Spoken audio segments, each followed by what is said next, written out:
Hey guys, I got some bad news. I know it's not the right time of year for these kind of videos, but excuse me for a second. I received a diagnosis today that is very, very hard to take. I went and saw Dr. Burgundy, and she diagnosed me with grammatical pendantry syndrome. I can't. I don't know how I'm gonna tell my husband, my kid. They already know. Who am I kidding? I can't help myself. It's a compulsion, whether it's on Instagram or Facebook or in text messages. I can't stop correcting grammatical errors. I just can't. When I see a missing comma, I go crazy. Crazy. I wonder if there's help for me out there. I may need to go to Grammatical Pendantry Syndrome Anonymous. I'm so sorry to put this on you guys right before Christmas. I'm sorry. Dude, this is fucking weird. This person woke up this morning and I could just see them, whoever the fuck they are, sitting in Melissa. I could just see Melissa sitting in her fucking bed, early in the morning. Like she loves to post at like the crack of dawn, just sitting there like searching the internet, like, what could I diagnose Makeup Mobster with today? Let me see. She loves to correct grammar. Is there a name for that? Like, they were so excited when they found this that they were like, I need to post this right the fuck away because she needs to know and everybody needs to know.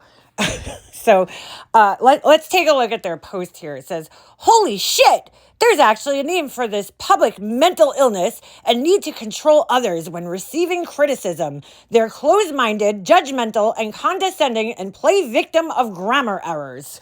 What? How do you play victim of grammar errors? Like, what? How so? Could you give me an example of somebody playing victim of grammar errors? Like, oh my God, that's a little dramatic, dude. It's a little fucking dramatic. Anyway, everyone makes grammatical errors, but it takes a special diagnose. It should be diagnosis there. For a person to have to correct them and not be aware of how ridiculous they sound. It's like, dude, do you realize how ridiculous you fucking sound right now?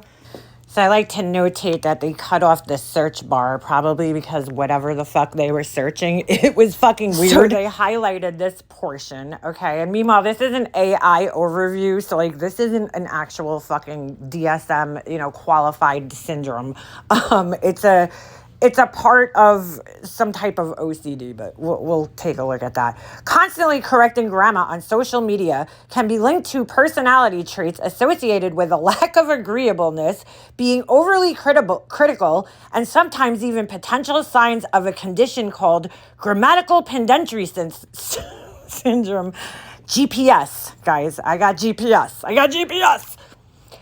Which is considered a possible manifestation of obsessive compulsive disorder, OCD, where individuals feel a strong compulsion to point out grammatical errors in others' writing, often causing social discomfort. Clearly, you're fucking feeling uncomfortable about it, huh? I mean, dude, not for nothing here, okay?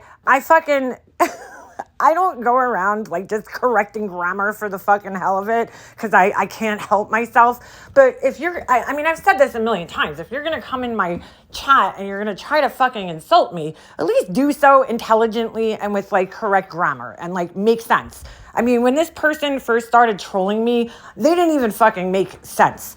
They were writing in this weird shorthand when they were fresh start. They were writing in this like weird shorthand bullshit.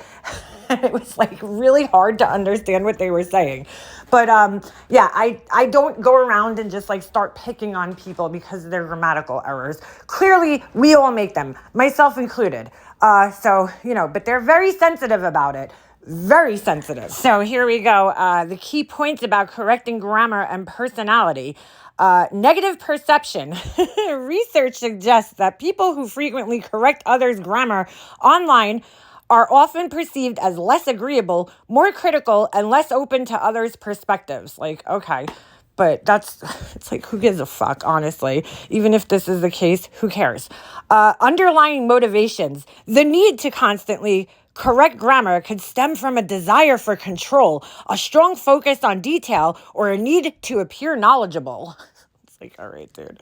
This person acts like I just go around and I'm like, in my comment section, like, ooh, you used the wrong there. I don't honestly care, but if you're gonna come in my chat and say things that are insulting towards me, and you're gonna, use the wrong your, okay, I'm gonna fucking point it out to just show how absolutely stupid you are.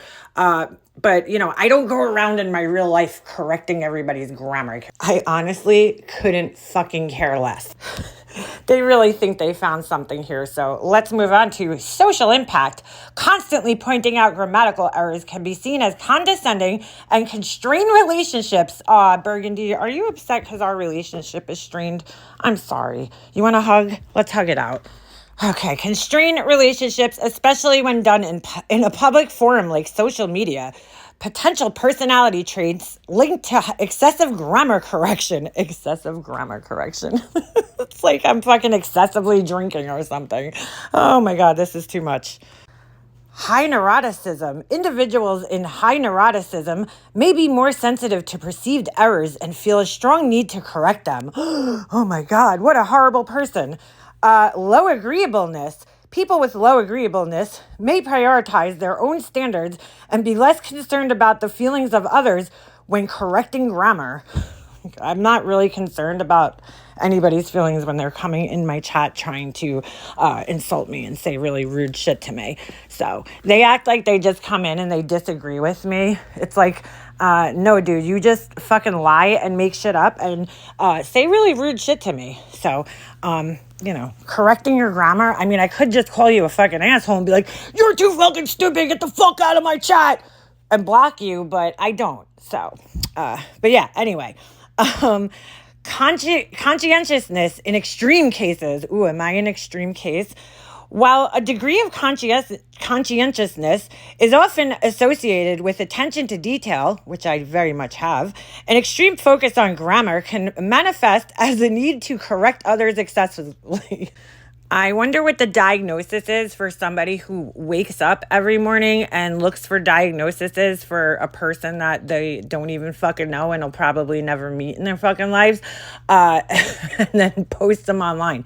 Oh, wait, I think I know what it is. It's called you're a fucking clownitis. But just when you thought this shit wasn't weird enough in and of itself, it gets weirder because they went back later in the day and they edited the post. So up top was this morning's version, and then at some point today they went back and they added a little more. I guess they weren't satisfied with the little blurb that they wrote this morning. So this is the updated version, okay? All right, and this paragraph right here is a great example of why I point out their fucking lack of grammar, because it makes whatever they're trying to say so fucking hard to understand. This is pretty much one big long run-on sentence that doesn't make any sense at all. All right, you ready? Holy shit, there's actually a name for this: public display of a mental illness and need to control others' daily lives, and when receiving criticism, they're closed-minded, judgmental, and condescending, and play victim of grammar errors and whatever else they can, exaggerating anything common and normal mistakes into the most outrageous negative claims to distract from your abnormal and awkward personality traits. You don't just correct grammar. Your content is hours of telling people you've never met how you need to live for you. Like, did that make any fucking sense to anybody at all? Seriously, tell me. If it's just me, I mean, you could pause the video and read it yourself. I cannot make sense of what even you're trying to say, because that is one of the longest sentences I've ever seen in my life. You wrote an entire paragraph as a sentence. It makes no fucking sense. Like, you actually went back and edited this and made it make less sense than it made before. This is just a bunch of angry word salad. Like, this is what they're talking about when they say word salad, because it's a bunch of words together, but none of it fucking makes any kind of sense. I mean, it's very disorganized. Your thinking is very disorganized, and I think the way that, It's clear. You know, you edited this and somehow made it like a mess. I don't know. You made it worse. I love the last part. Don't ask for proof and then cry victim when I post it. What exactly is this proof of? Did I ask you, oh, excuse me, could you prove that I have a syndrome for correcting grammar? Like, did I ask you that? I don't remember asking for that, but thank you. Thank you for posting the quote unquote proof. Because, you know, you're qualified to diagnose people. This shit's so fucking weird. I don't think you guys can quite understand. I mean, it's entertaining because when I read this shit, I feel like I'm reading like a fictional fucking book about somebody else because this shit ain't about me. I don't know. This person's perception of me is fucking warped as fuck. And I don't know if they think writing this shit is gonna get me to be like, oh my God, I got control issues. I'm trying to tell people how to live their lives for me. But like, I honestly, the only thing I actually agree with in this is that this is so embarrassing. Because yeah, I'd be mortified if people knew I was waking up every morning and trying to, you know, search Google for diagnoses for people and then posting about it. I would definitely be embarrassed about that. So anyway, now you guys know my deep, dark secret that I suffer from grammatical pendency syndrome. And Burgundy, thank you for the diagnosis. I am forever grateful for you pointing this out, and I will go get help for my love of the English language and punctuation and correct spelling and correct usage of your, or your.